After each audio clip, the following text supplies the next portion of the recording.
नमस्कार बच्चों, मैं पंकज सिन्हा आज आपके बीच में फिर से द बेस्ट एजुकेशन के चैनल पर उपस्थित हुआ हूं। और जैसा कि मैंने लास्ट वीडियो में आप लोगों को बताया था कि आज हम आर.एस. अग्रवाल के बुक से लाभ तथा हानि वाले चैप्टर के प्रश्नों को देखेंगे, अर्थात प्रॉफिट एंड लॉस वाले क्वेश्चंस को देखेंगे। इससे पहले जिन्होंने अब तक हमारे चैनल को सब्सक्राइब नहीं किया है सो काइंडली आप हमारे चैनल को जरूर सब्सक्राइब करें, बेल आइकन दबाना ना भूलें, जिससे हमारा नया वीडियो आप तक आसानी से पहुंच सके। तो आइए हम लोग बात करते हैं आर.एस. अग्रवाल बुक से लाभ तथा हानि वाले प्रश्नों को कैसे बनाया जाएगा। तो सबसे पहले हम लोग बात करते हैं क्वेश्चन नंबर फर्स्ट से। पहला क्वेश्चन जो हमारे बुक में है हम लोग उससे बात करते हैं, क्वेश्चन नंबर फर्स्ट से। तो आइए अब हम लोग देखते हैं लाभ तथा हानि वाले प्रश्नों को।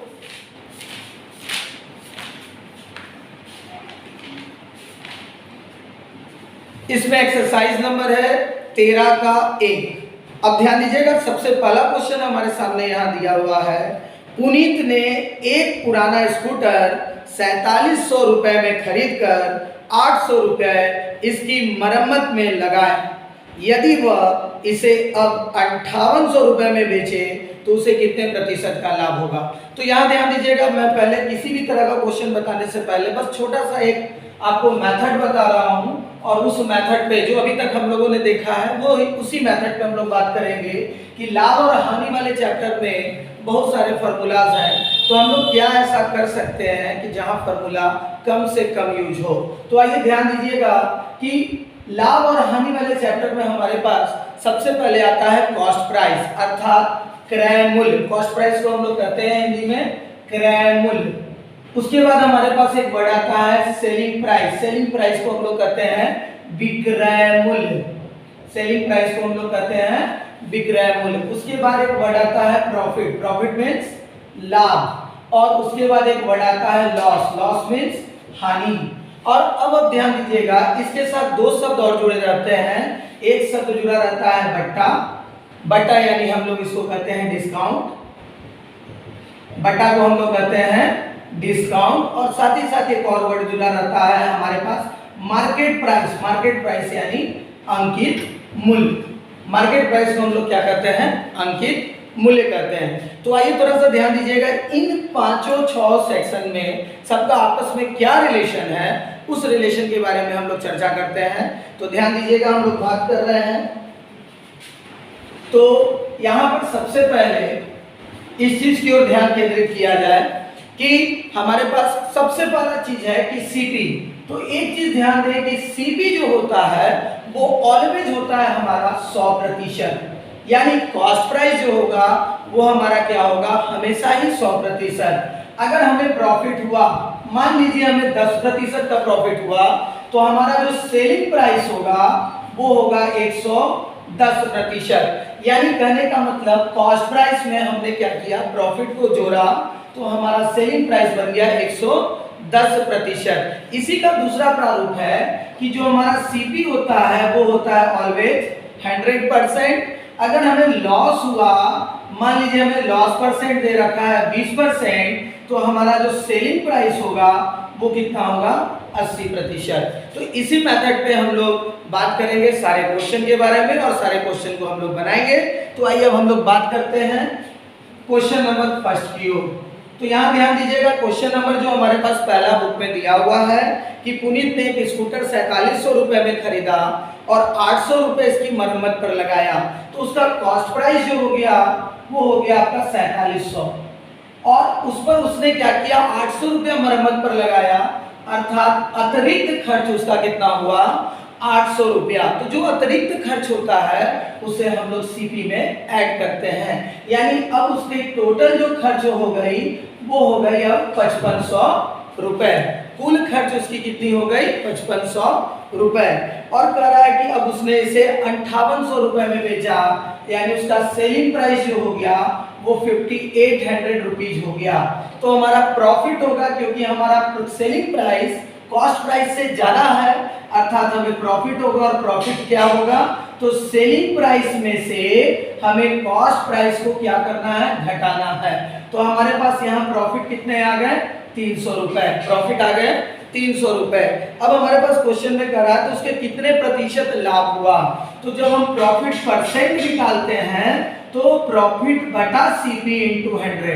यानी आप एक चीज ध्यान दीजिएगा, जैसा कि मैंने आपको बताया भी है कि प्रॉफिट हो या लॉस हो हमेशा वैरी किस पर करेगा, सीपी। सीपी मतलब हमारे लागत मूल्य पर अर्थात कॉस्ट प्राइस पर। तो जब हम यहाँ प्रॉफिट परसेंट निकालेंगे तो हमारे पास 300 रुपया प्रॉफिट है और बटा हमारे पास यहाँ पर 5500 रुपया कॉस्ट प्राइस है और इसे 100 से हम गुना कर देंगे।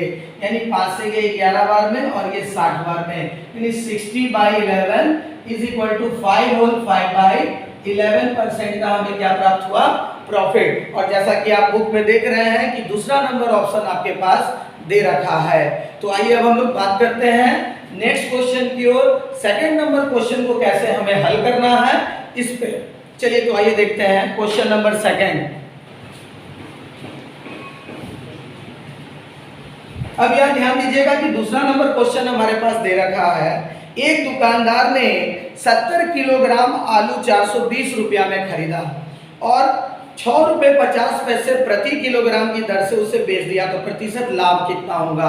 तो बहुत सिंपल सा क्वेश्चन है कि 70 केजी जो आपके पास आलू है उसका क्रय मूल्य दे रखा है 420 रुपया और विक्रय मूल्य में ध्यान दीजिएगा ये क्या दे रखा है, क्रय मूल्य अर्थात कॉस्ट प्राइस। और ये कह रहा है कि 6 रुपये 50 पैसे प्रति किलोग्राम वो आपका क्या कर रहा है, बेच दे रहा है। यानी कि 1 केजी का आपका 6 रुपया 50 पैसा इसका क्या दे रहा है, सेलिंग प्राइस दे रहा है। तो सिंपल सा लॉजिक है कि 1 केजी का जब 6 रुपया 50 पैसा दे रखा है सेलिंग प्राइस, तो हम कॉस्ट प्राइस को भी 1 ही केजी में तोड़ दें, एकदम सिंपल सा लॉजिक। तो 1 केजी यानी 70 केजी का जब दाम 420 रुपया है तो 1 केजी का अगर हम दाम निकालें तो 420 बटा 70 यानी अमाउंट बाय क्वांटिटी। अब यहाँ 0 से ये कट गया और ये हमारे पास सीपी कितना आ गया, 6 रुपए। अब आप यहाँ ध्यान दें कि सीपी आपके पास 6 रुपया और एसपी आपके पास 6.5 रुपया, तो आपके पास प्रॉफिट ही होगा और कितना का प्रॉफिट होगा, 50 पैसे।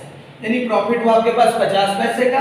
तो प्रॉफिट परसेंट निकालेंगे तो प्रॉफिट बटा सीपी, सीपी कितना 6 और गुना 100। अब यहाँ से ये पॉइंट हटाएं तो पॉइंट के बाद 2 जीरो है तो यहाँ 2 जीरो हम लोग रख सकते हैं। अब ये 2 जीरो से 2 जीरो कट गया, 2 से कटाइए 3 बार, 2 से कटाइए आपके पास 25 बार, यानी हमारे पास 25 बटा 3 अर्थात 8/1/3% का क्या होगा, प्रॉफिट होगा। और जैसा कि आप देखिएगा ऑप्शन नंबर 3 में आपके पास दे रखा है।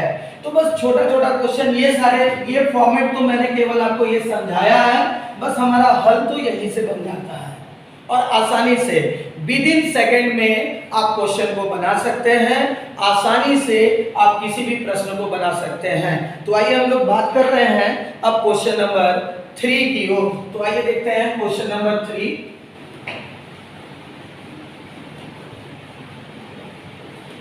क्वेश्चन नंबर 3 की ओर जब हम लोग बात कर रहे हैं तीसरा नंबर क्वेश्चन, तो तीसरा नंबर क्वेश्चन को थोड़ा सा पढ़ा जाए। तीसरा नंबर क्वेश्चन को थोड़ा सा पढ़ा जाए। क्वेश्चन कह रहा है तीसरा नंबर, किसी वस्तु को 425 रुपए में बेचने से उतना ही लाभ होता है जितना उसे 355 रुपए में बेचने से हानि होती है। तो इस वस्तु का क्रय मूल्य याद करें। यानी ध्यान दें क्वेश्चन नंबर 3 में दो विक्रय मूल्य दिया हुआ है एक ही वस्तु का, और जब उसे 425 में बेचा जा रहा है तो उसे क्या हो रहा है, प्रॉफिट, और जब उसे 355 में बेचा जा रहा है तो उसे हो रहा है लॉस। लेकिन जितना प्रॉफिट 425 में बेचने पे हुआ है उतना ही लॉस 355 में। तो ध्यान दीजिएगा कि कहने का तात्पर्य क्वेश्चन में profit is equal to loss, profit और लॉस क्या होगा हमारे पास क्वेश्चन में जो दे रखा है, दोनों इक्वल है।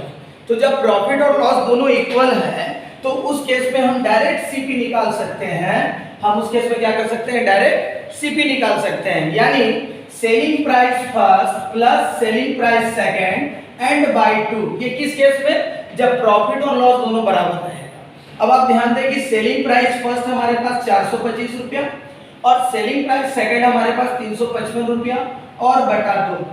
अब यहाँ पर ध्यान दें अगर हम दोनों को जोड़ेंगे तो 5 और 5 10, 5 2 7 और 1 8, 4 और 3 7, यानी 780 बटा 2 यानी कट के कितना आ जाएगा, 390 रुपीज। यानी हमारे पास कहने का मतलब 390 रुपया कॉस्ट प्राइस डायरेक्ट आ गया।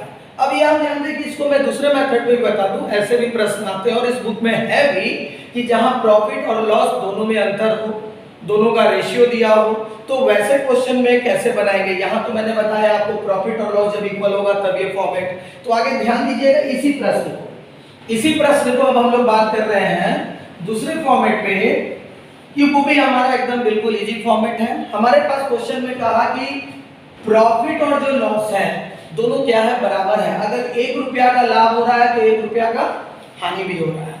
तो अब यहाँ ध्यान दीजिएगा, सेलिंग प्राइस फर्स्ट हमारे पास दिया हुआ है 425 रुपए और सेलिंग प्राइस सेकंड हमारे पास दे रखा है 355 रुपए। तो दोनों सेलिंग प्राइस का अंतर कितना हुआ, तो selling price first minus selling price second अगर करेंगे तो 425 माइनस 355 रुपए। अब हम क्या करेंगे, 5 में से 5 गया 0, 12 में से 5 गया 7 और हमारे पास 70 रुपए का अंतर आया। यानी कहने का तात्पर्य इन दोनों को जब आपस में जोड़ दिया जाएगा तो वो 70 के बराबर होगा, क्योंकि जितना लाभ हो रहा है उतना ही हानि हो रही है। अर्थात 2 यूनिट का वैल्यू हमारे पास 70 रुपया, तो 1 यूनिट का वैल्यू हमारे पास 70/2। अब यहाँ कितना आ गया, 35। अब यहाँ ध्यान दीजिएगा कि जब लाभ हो रहा है तो उस केस में कॉस्ट प्राइस निकालेंगे तो सेलिंग प्राइस में से कॉस्ट प्रॉफिट को घटा देंगे, और अगर हानि के केस में बात करेंगे तो सेलिंग प्राइस में आपका लॉस जुड़ जाएगा। तो आइए अब ध्यान देते हैं कि अगर पहले वाले डाटा को अगर हम ले रहे हैं तो हमारा कॉस्ट प्राइस हो जाएगा 425 में से क्या घटेगा, 35 घटेगा। यानी कहने का मतलब 390 रुपया यहाँ भी आ गया। अगर किसी बच्चे को ये मन है कि सर नहीं मैं दूसरे वाला डाटा लूंगा, तो दूसरे वाले डाटा में लॉस हो रहा है तो 355 रुपए में हम क्या करेंगे, 35 जोड़ देंगे, और जब जोड़ेंगे तो हमारे पास कितना आएगा, फिर से वापस वही आएगा, यानी 390 रुपीज। 390 रुपीज यानी 390 रुपया वापस आएगा। तो आप या चाहे इस मेथड पे बनाओ चाहे इससे पहले वाले मेथड पे बनाओ, कहीं भी इस मेथड पे ऐसा होगा कि अगर आपका रेशियो दिया हो, उसमें परसेंटेज दिया हो, तो सारे क्वेश्चन आसानी से बन जाते हैं। तो आइए अब हम लोग बढ़ते हैं अगले प्रश्न की ओर, क्वेश्चन नंबर 4 की ओर।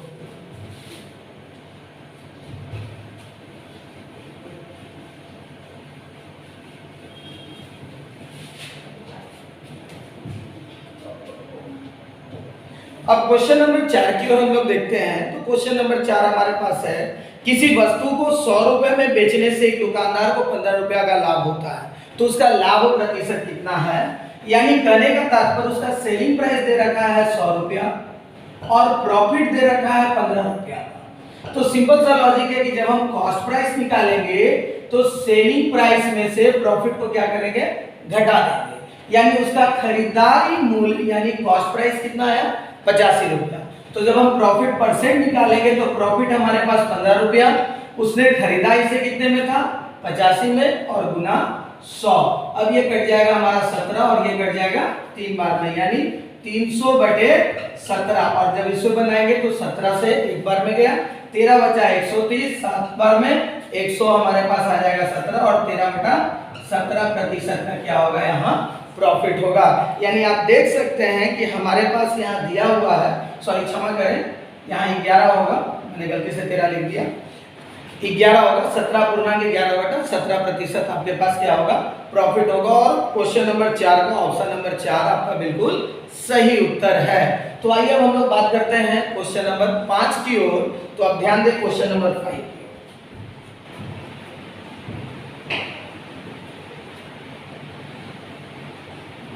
छोटे छोटे प्रश्न या बड़े बड़े प्रश्न आप बिना ही किसी भी फार्मूला के यूज कर सकते हैं और उसको आसानी से विद इन सेकेंड में बना सकते हैं। किसी भी क्वेश्चन को बनाने के लिए ज़्यादा हेक्टिक नहीं होना है, बस केवल क्या करना है, क्वेश्चन को समझना है। और जहां तक इस बुक में मल्टीपल क्वेश्चन आपके पास दिए रखा गया है और वो क्वेश्चन आपके एग्जामिनेशन के लिए बहुत ही इंपॉर्टेंट है। तो आइए अब हम लोग बात करते हैं क्वेश्चन नंबर 5 की ओर। क्वेश्चन नंबर 5 में कह रहा है, एक सोफे को 19,800 रुपए में बेचने से 10% का लाभ होता है, तो इसका क्रय मूल्य ज्ञात करें। अब ध्यान दीजिएगा क्वेश्चन नंबर 5 में सोफा का विक्रय मूल्य दे दिया है 19,800 रुपया और कह रहा है इसे जो प्रॉफिट हुआ उसे कितना हुआ, 10% का। तो मैंने आपको बताया था एक चीज कि सीपी जो होगा हमारा ऑलवेज क्या होगा, 100%। तो ये हमारा 10% का प्रॉफिट है, तो एसपी कितना हो जाएगा 110%।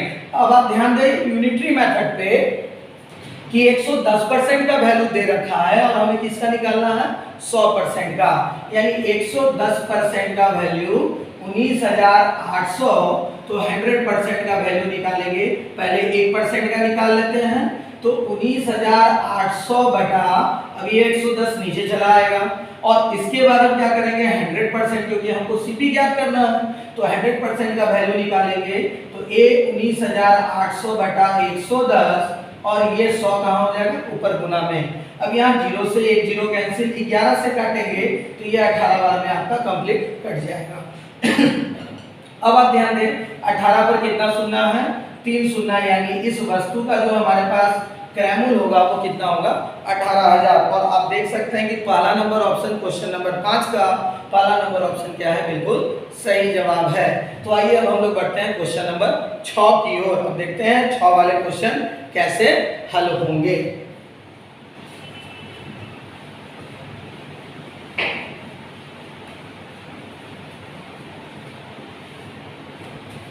देखिएगा सिंपल सा एक बात मैं आप लोगों को बता दूं कि ये क्वांटिटेटिव एप्टीट्यूड है, और क्वांटिटेटिव हो या एडवांस हो, कहीं भी आपको मैक्सिमम 90% क्वेश्चन में कहीं भी ऐसा नहीं है कि आपको फार्मूलाज का जरूरत करना है।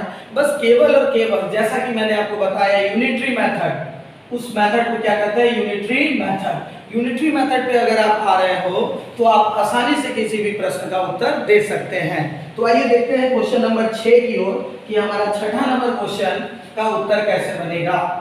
बेसिक सा चीज है, क्वेश्चन में कह रहा है कि किसी वस्तु को 69 रुपए 60 पैसे यानी 69 रुपीज 60 पैसे में बेचने से 25% की हानि होती है, तो इस वस्तु का क्रय मूल्य ज्ञात करें। तो बहुत छोटा सा क्वेश्चन है कि क्वेश्चन नंबर अगर हम लोग 6 देख रहे हैं, यानी विक्रय मूल्य दे रखा है हमारे पास 69 रुपया 60 पैसा, और साथ में कह रहा है कि 25% की से क्या हो रही है हानि हो रही है, यानी लॉस परसेंट हमारे पास कितना है 25%। तो सिंपल सा लॉजिक, हमें कॉस्ट प्राइस निकालना, और कॉस्ट प्राइस क्या होता है ऑलवेज 100% होता है। जब कॉस्ट प्राइस ऑलवेज 100%, तो ये हमारा वैल्यू कितना हो जाएगा, सॉरी लॉस हो रहा है, तो 100 में 25 क्या होगा घट जाएगा, और इसका वैल्यू कितना हो जाएगा 75%। अब आप ध्यान दें कि 75% का वैल्यू 69.60 रुपीज, तो सीधा डायरेक्ट आप 100 का निकाल सकते हैं।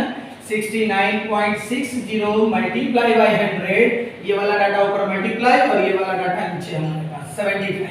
अब यहाँ से पॉइंट अगर हटाएं तो 2 जीरो हमारा यहाँ हट जाएगा। अब ये 2 जीरो से 2 जीरो हमारे पास कैंसिल हो गया।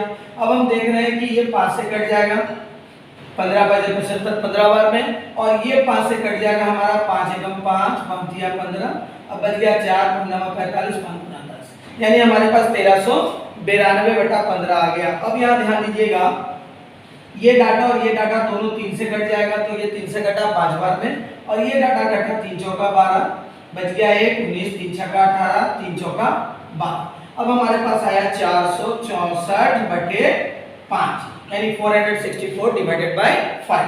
अब इसको क्या करना है, हमें केवल पॉइंट में बदल देना है, यानी 5 से 9 बार में 45। अब आपके पास 1 बच गया कैरी करने के लिए, तो 5 गुना 10, अब बच गया यहाँ 14 हो गया था, 4 बच गया 45 40, यानी कहने का मतलब हमारा जो कॉस्ट प्राइस होगा वो 92 रुपए 80 पैसा।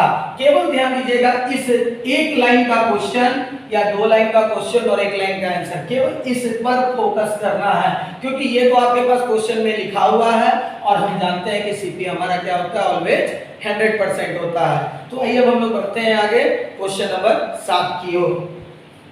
अब अगले क्वेश्चन को देखते हैं कि उसे कैसे हल किया जाएगा।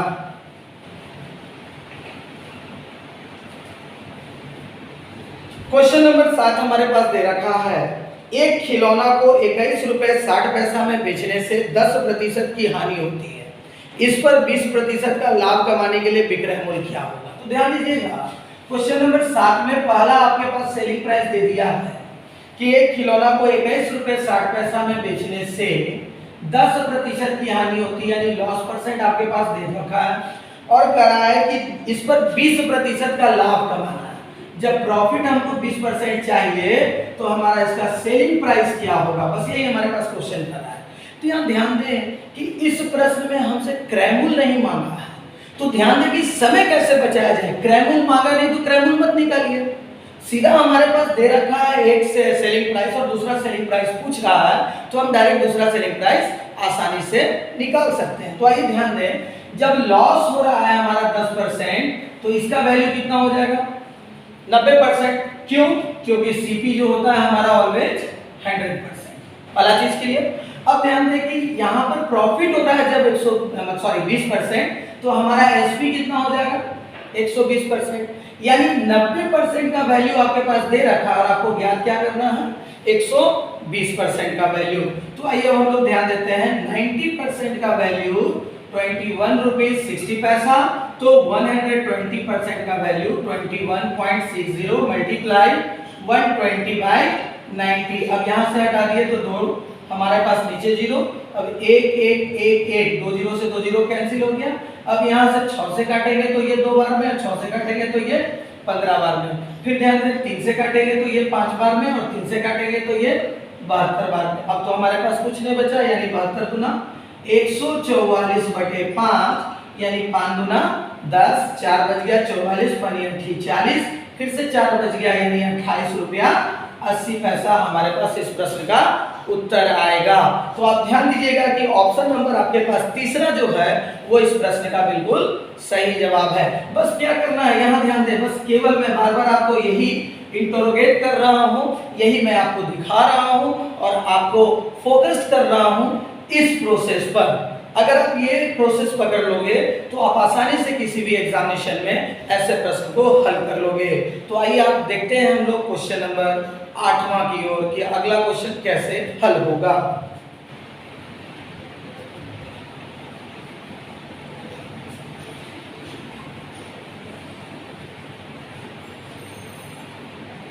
क्वेश्चन नंबर 8 की ओर हम लोग देखते हैं। तो ध्यान दें यहाँ भी कोई क्वेश्चन में कोई बड़ी बात नहीं है और यहाँ पर ये क्वेश्चन बैंक पीओ परीक्षा 2004 में ये पूछा हुआ भी क्वेश्चन है। ये क्वेश्चन कह रहा है कि एक रेडियो सेट 1120 रुपए में बेचा जाए तो 40% का लाभ होता है और 60% लाभ कमाने के लिए इसे कितने में बेचा जाएगा। ध्यान दीजिएगा फिर से सेलिंग प्राइस मांग रहा है और एक सेलिंग प्राइस दे रखा है। तो यहाँ पर एक रेडियो सेट 1120 रुपया में बेचा है। क्वेश्चन नंबर 8 की हम लोग ध्यान देंगे, यानी सेलिंग प्राइस फर्स्ट हमारे पास दिया हुआ है 1120 रुपया में और जब इसे बेचा गया तो ध्यान दें कि हमें लाभ ही हुआ है यानी प्रॉफिट हुआ है। प्रॉफिट कितना का हुआ है 40%। तो हमसे पूछ रहा है कि जब हमको परसेंटेज प्रॉफिट 60% चाहिए तो इसको कितना में बेचा जाएगा, यानी इसका सेलिंग प्राइस 2। तो फिर से हमें क्रैमूल नहीं मांगा तो क्रैमूल नहीं निकालना, बस एक लाइन को हटा दीजिए क्योंकि हमारा समय बचेगा एग्जामिनेशन। अब यहाँ ध्यान दीजिए कि सेलिंग प्राइस फर्स्ट 1120 है और 40% का प्रॉफिट है, तो हम इसको लिख सकते हैं 140%। क्यों हो रहा है आप समझ रहे होंगे, क्योंकि कॉस्ट प्राइस हमारा क्या होता है ऑलवेज 100%, 40% का लाभ है तो 140%। उसी प्रकार जब 60% पे हम निकालेंगे तो कॉस्ट प्राइस 100%, तो इसका सेलिंग प्राइस का वैल्यू कितना हो जाएगा 160।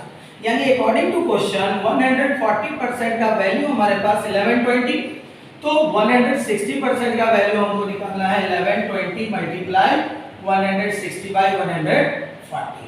अब यहाँ से हम काट दिए, अब यहाँ से ये कट जाएगा 8 टाइम, ठीक है। यानी हमारे पास जब हम इसको मल्टीप्लाई करेंगे तो हमारे पास आ जाएगा 1280 रुपए, यानी कुल मिलाकर हमारे पास जो नया जो सेलिंग प्राइस आएगा वो कितना आएगा 1280 रुपए। और ध्यान दीजिएगा कि आपके पास यहाँ ऑप्शन में नहीं दिया हुआ है और हमारे पास ऑप्शन नंबर ई इस प्रश्न का सही जवाब है। तो आइए अब बात करते हैं क्वेश्चन नंबर 9 की ओर। चलिए देखा जाए, अब क्वेश्चन नंबर 9 को हम लोग देख रहे हैं। सो थोड़ा ध्यान दें क्वेश्चन नंबर 9 को कैसे हल किया जाएगा। क्वेश्चन नंबर 9 में हमारे पास कह रहा है कि यदि 16 वस्तुओं का विक्रय मूल्य 20 वस्तुओं के क्रय मूल्य के बराबर हो तो विक्रेता को, अब आपके पास 4 ऑप्शन है, बहुत छोटा सा एक लाइन का क्वेश्चन है, तो ध्यान दीजिएगा। इस पर एक मेथड मैं आपको बताना चाह रहा हूं, गुड एक्सचेंज। ये जो मेथड है बहुत सिंपल है, क्योंकि देखिएगा प्रॉफिट और लॉस तभी ज्ञात हम लोग कर पाते हैं कि जब वो रुपए में रहे तो आसानी से, लेकिन वस्तुओं की संख्या में रहे तो थोड़ा परेशानी होती है।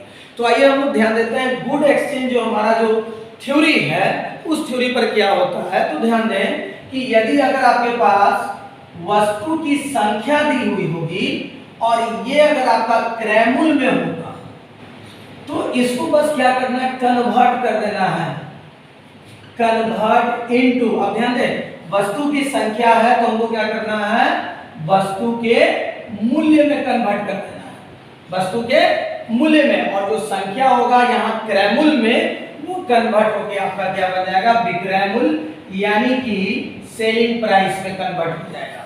उसी प्रकार अगर जो वस्तु की संख्या हमारे पास दे रखा है विक्रय मूल्य में, इसे हमें क्या करना है, कन्वर्ट कर देना है इनटू वस्तु के मूल्य में, और ये कन्वर्ट हो जाएगा किसमें, क्रय मूल्य में, और ये कन्वर्ट हो जाएगा किसमें, क्रय मूल्य में। अर्थात अब आप ध्यान दीजिएगा, क्वेश्चन को समझिएगा। क्वेश्चन में कह रहा है यदि 16 वस्तुओं का विक्रय मूल्य, यानी ध्यान दीजिएगा 16 वस्तु का एसपी, ये वस्तु की संख्या है, तो कन्वर्ट हम कर देंगे तो यानी हमारे पास सीपी अब हो जाएगा कितना, 16 रुपया। अब क्या हो गया, यहाँ एसपी 16 वस्तुओं का दिया हुआ था तो कन्वर्ट हो गया सीपी 16 रुपया, और उसके बाद कह रहा 20 वस्तुओं के क्रय मूल्य के बराबर है, यानी 20 वस्तु का सीपी, यानी अब ये कन्वर्ट हो जाएगा एसपी में और ये हो जाएगा 20 रुपया। अब यहाँ से आप आसानी से देख सकते हैं कि जब किसी वस्तु को 16 रुपया में खरीदा गया और उसे 20 रुपया में बेचा गया तो उसे क्या होगा, प्रॉफिट या लॉस। अब आप देख रहे हैं कि सीपी जो है एसपी से छोटा है, अर्थात यहाँ प्रॉफिट होगा, और प्रॉफिट कितना का, 4 रुपए का।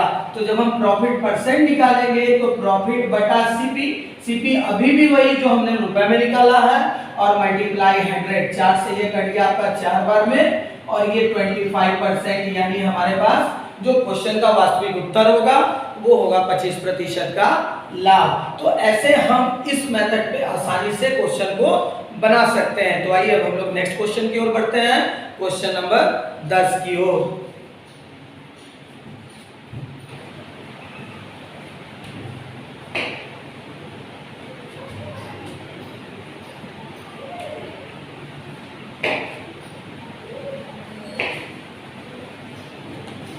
ध्यान दीजिएगा क्वेश्चन नंबर 10 भी कुछ वैसा ही है 9 की तरह। यदि 8 वस्तुओं का क्रय मूल्य 9 वस्तुओं के विक्रय मूल्य के बराबर हो तो विक्रेता को कितने प्रतिशत का लाभ अथवा हानि होगा। तो इसमें परेशान नहीं होना है, कह रहा है आपके पास, ध्यान दीजिएगा आपके पास क्वेश्चन में कह रहा है 8 वस्तु का क्रय मूल्य, यानी इस बार सीपी दे रखा है तो इसको हमने कन्वर्ट कर दिया, सीपी दे रखा है तो ये हो जाएगा एसपी, अब कितना हो गया, 8 रुपया। अब ये कन्वर्ट हो गया हमारे पास एसपी में और रुपए बदल गया। 8 वस्तुओं का क्रय मूल्य 9 वस्तुओं के विक्रय मूल्य के बराबर है, यानी 9 वस्तु का हमारे पास विक्रय मूल्य के बराबर है यानी एसपी, और ये कन्वर्ट हो जाएगा सीपी में, और कितना आ गया आपके पास, 9 रुपया। अब आप ध्यान दें कि विक्रय मूल्य 8 रुपया और क्रय मूल्य 9 रुपया, तो पक्का है कि आपको लॉस हो रहा है, और यहाँ पर लॉस कितना होगा, 1 रुपए का। तो लॉस परसेंट जब हम निकालेंगे तो लॉस बटा सीपी और इनटू 100, यानी इसे जब हम तोड़ेंगे तो 11 होल 1/9% का हमें क्या होगा, लॉस होगा, अर्थात हानि। और ऑप्शन नंबर आप देख सकते हैं कि दूसरा नंबर ऑप्शन हमारा इस प्रश्न का सटीक उत्तर है। तो आइए अब हम लोग बढ़ते हैं धीरे धीरे इसी तरह क्वेश्चन नंबर 11 की ओर।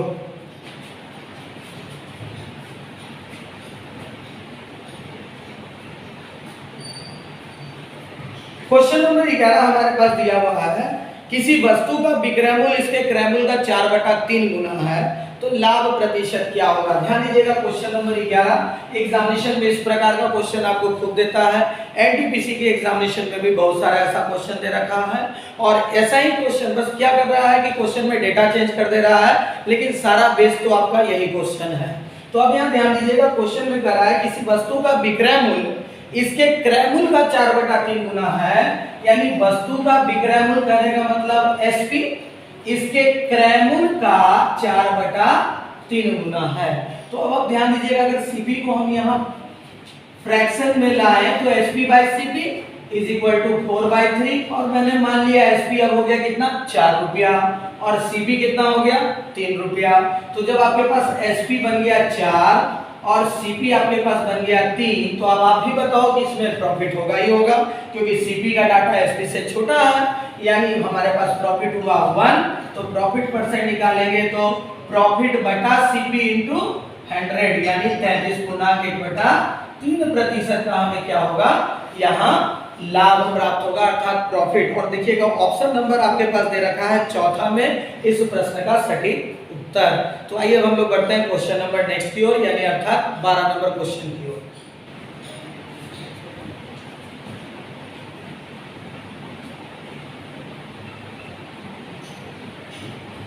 क्वेश्चन नंबर 12 हमारे पास कह रहा है कि मैंने 120 कॉपियां 3 रुपए प्रति कॉपी की दर से खरीदी, यानी मैंने जो खरीदा टोटल 120 कॉपी खरीदा और 3 रुपए प्रति कॉपी की दर से खरीदा, यानी हमारा जो सीपी हो गया वो कितना हो गया, 360 रुपया।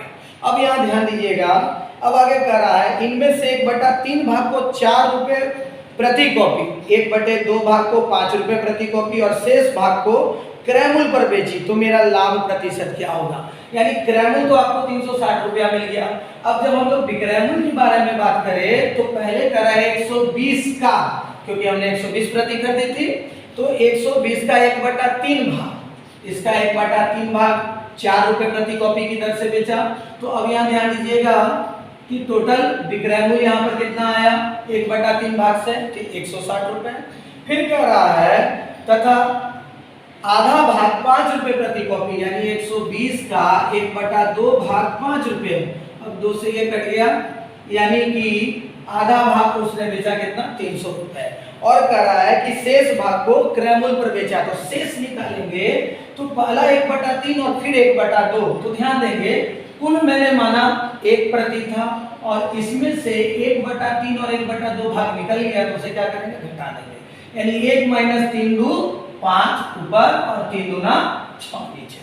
अब यहाँ पर हमारे पास कितना बच गया शेष, 1/6 भाग, यानी अब 120 का 1/6 भाग उसने क्रय मूल्य पर बेचा, तो क्रय मूल्य कैसे था, प्रति कॉपी का 3 रुपए, यानी 6 से कट गया ये 20 बार में, यानी इस बार इसे कितना आया, 60 रुपया। यानी अर्थात कुल अगर विक्रय मूल्य निकाला जाए तो 301 400 और 60 60 120, यानी 520 रुपया हमारे पास क्या प्राप्त हो गया, एसपी प्राप्त हो गया। अब ध्यान दीजिएगा कि खरीदा 360 में, बेचा 520 में, तो अब ध्यान देखिए आपके पास बचा क्या, तो प्रॉफिट हुआ, तो प्रॉफिट हमारा 520 में से 360 हम क्या करेंगे, घटा देंगे। तो जब 520 में से 360 हम घटाएंगे तो हमारे पास प्रॉफिट कितना होगा, 0 में से 0, 12 में से 6 गया 6 और 4 में से 3, यानी 160 रुपया का प्रॉफिट। तो प्रॉफिट परसेंट जब निकालेंगे तो प्रॉफिट बटा सीपी, सीपी कितना था, 360 और गुना 100, 0 से 0, 4 से कट गया ये 4 बार में, अब 4 से कट गया ये 9 बार में, अर्थात 400/9। और जब हम इसको तोड़ते हैं तो यानी 9 तिया 27, 9 चौका 36, हाथ में बच गया आपके पास कितना, 4 40, फिर 9 चौका 36, 4/9% का हमारे पास क्या प्राप्त होगा, प्रॉफिट प्राप्त होगा। तो इसी तरह हम आसानी से ऐसे प्रश्नों को हल कर सकते हैं। और देखिएगा आपके पास ऑप्शन में दिया हुआ है, ऑप्शन नंबर दूसरा 44.4/9% का लाभ प्राप्त हुआ। अब आइए हम लोग बढ़ते हैं क्वेश्चन नंबर 13 की ओर।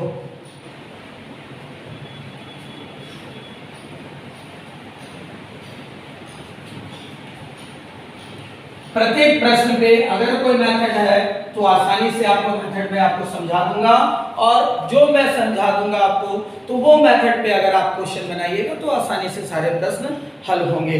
तो आइए हम लोग अगले क्वेश्चन की ओर बढ़ते हैं। बहुत सिंपल सा क्वेश्चन है कि एक फल विक्रेता ने 100 संतरे 350 रुपए में खरीद कर यानी कॉस्ट प्राइस, यानी क्वेश्चन नंबर 13 है कि उसका कॉस्ट प्राइस है 100 संतरा खरीदा है, यानी ये संतरा का संख्या है और खरीदा कितना में 350 रुपया।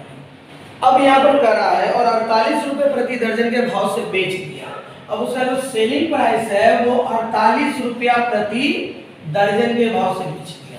तो सिंपल सा बात है कि यहाँ संख्या समान नहीं है, तो सबसे पहला काम संख्या समान करें। अब यहाँ ध्यान दें कि एक दर्जन में हमारे पास 12 होता है, यानी अगर सेलिंग प्राइस निकाले तो हमारे पास 12 से इसको डिवाइड कर देंगे, यानी प्रति संतरे का दाम 4 रुपया हमारे पास विक्रय मूल्य निकल गया, और यहाँ 100 संतरा 350 रुपया में, तो यहाँ जब हम निकालेंगे तो 350 बटे 100 और यहाँ हो जाएगा 3 रुपये 50 पैसा हमारे पास प्रति संतरा का क्रय मूल्य। अब साढ़े 3 रुपया हमारे पास क्रय मूल्य और विक्रय मूल्य हमारे पास 4 रुपया, तो लाभ यानी प्रॉफिट परसेंट, सॉरी पहले प्रॉफिट निकालेंगे तो 4 में से 3.5 घटा दें, यानी हमारे पास 50 पैसे का प्रॉफिट हुआ, अर्थात जब प्रॉफिट परसेंट निकालेंगे तो प्रॉफिट बाय सीपी, सीपी कितना था 3.5 रुपया और गुना 100। अब यहाँ पॉइंट से पॉइंट हटाएं और 5 से 7 बार में, यानी 100 बटे 7 अर्थात 14 गुना 2/7% हमारे पास क्या आएगा, इस प्रश्न का सटीक उत्तर आएगा। और जो देखिएगा कि आपके पास, और ये क्या हो रहा है, लाभ हो रहा है, ये भी ध्यान दीजिएगा क्योंकि ऑप्शन में आपके पास हानि और लाभ दोनों दे रखा रहेगा। तो यहाँ पर हमारा जो ऑप्शन नंबर है पहला वो बिल्कुल सही उत्तर है। तो आइए हम लोग बढ़ते हैं क्वेश्चन नंबर 14 की ओर। अब यहाँ ध्यान दीजिएगा क्वेश्चन नंबर 14 पर।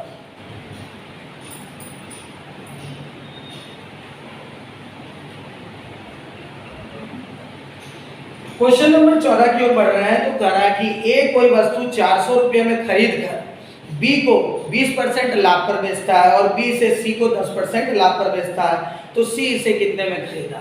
तो ध्यान दीजिएगा क्वेश्चन नंबर जो हमारे पास 14 है, ए ने बी को बेचा 400 रुपये में और इसमें इसने प्रॉफिट कमाया 20%, ये प्रॉफिट है, और बी ने इसे सी को बेचा और कितने में बेचा ये नहीं बताया, लेकिन ये नहीं बताया कि जब सी को बेचा तो उसे प्रॉफिट हुआ 10%।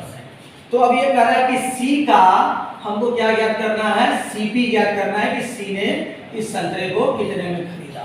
तो बस सिंपल सा बात, जैसा कि परसेंटेज जो मैंने आपको बताया था कि ये जो फॉर्मेट है, इसी वस्तु पर 2 बार लाभ प्राप्त किया जा रहा है, एक बार 20% और एक बार 10%, यानी double effect on same article.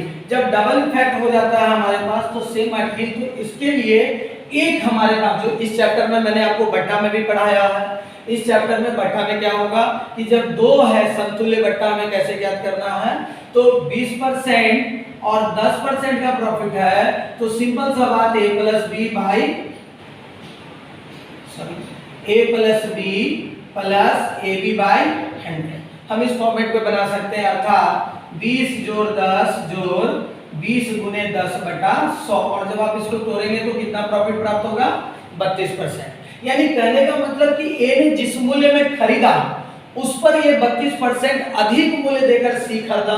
तो सी का जो हम अगर सीपी निकालेंगे, सीपी ऑफ सी, तो बस सीधा ए का जो खरीद मूल्य था कितना था 400, और सीपी ऑलवेज 100%, उस पर हमारा 32% का प्रॉफिट है, तो गुना 132/100, यानी सीधा हम यहाँ से गुना कर सकते हैं 4 गुना 8 और 13 चौका 52, अर्थात 528 रुपया।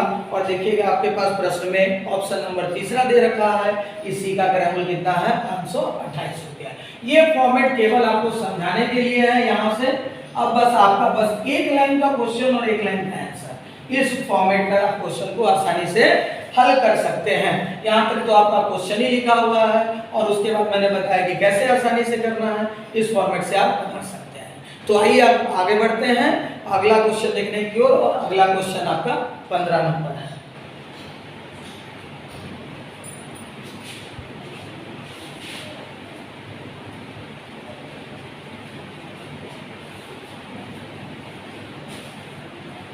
आइए क्वेश्चन नंबर 15 की ओर हम लोग बढ़ रहे हैं। हरित ने एक मशीन 80,000 रुपए में खरीद कर इसकी मरम्मत पर 5,000 रुपए खर्च किए। अब यहाँ ध्यान दीजिएगा कि हरित ने जो खरीदा यानी सीपी 80,000 और 5,000 मरम्मत पर, तो मैंने आपको बताया कि जो भी एक्स्ट्रा एक्सपेंडिचर होगा वो किस में जुटेगा, सीपी में। 5,000 रुपए खर्च किए तथा 1,000 इसके लाने पर खर्च किया और पुनः 1,000 रुपया इसे लाने पर खर्च किया, यानी इसका एग्जैक्ट सीपी कितना गिर गया 86,000 रुपया। अब क्वेश्चन में कह रहा है इसे लाने खर्च किए 25% के लाभ पर इसे कितना में धन मिलेगा, यानी जब इसको बेचेगा, यानी प्रॉफिट परसेंट हमारे पास दे रखा है 25%, सीपी सॉरी एसपी निकालने कह रहा है, और हम जानते हैं कि सीपी ऑलवेज 100% और 25% का प्रॉफिट है, तो एसपी कितना हो जाएगा हमारे पास 125। 100% का वैल्यू दे रखा है, 125% का वैल्यू निकालना है, यानी 100% का वैल्यू 86,000, तो 125% का वैल्यू हम निकालेंगे तो 86,000 गुना 125 बटा 100। 2 जीरो से 2 जीरो ये कट गया। अब हम इसको डायरेक्ट गुना भी कर सकते हैं, और गुना करेंगे तो हमारे पास इतना रुपए आंसर आएगा, यानी कि 1,60,500 रुपए हमारे पास आंसर आएगा। और अगर आप ऑप्शन देखना चाहते हैं तो ऑप्शन नंबर 3 आपका बिल्कुल सही जवाब है। तो अब आप ध्यान दीजिएगा, इसके आगे के क्वेश्चन को मैं नेक्स्ट वीडियो में डालूंगा, और इसी प्रकार से जो भी मैंने अभी आपको बताया है, इसी प्रकार से सारे क्वेश्चन को विद इन सेकेंड में कैसे बनाना है, बस ध्यान दें। यहां तक मैं बार बार बता रहा हूं आपको कि यहां तक मैं आपको केवल क्वेश्चन लिखकर दिखा रहा हूं। बनाने का तरीका बस यही 2 लाइन में है, एक लाइन में क्वेश्चन और दूसरे लाइन में उसका सॉल्यूशन। तो ये देखना है कि हम सारे क्वेश्चन को कैसे आसानी से हल करेंगे। तो हम लोग की मुलाकात अब अगले वीडियो में होगी, तब तक के लिए धन्यवाद।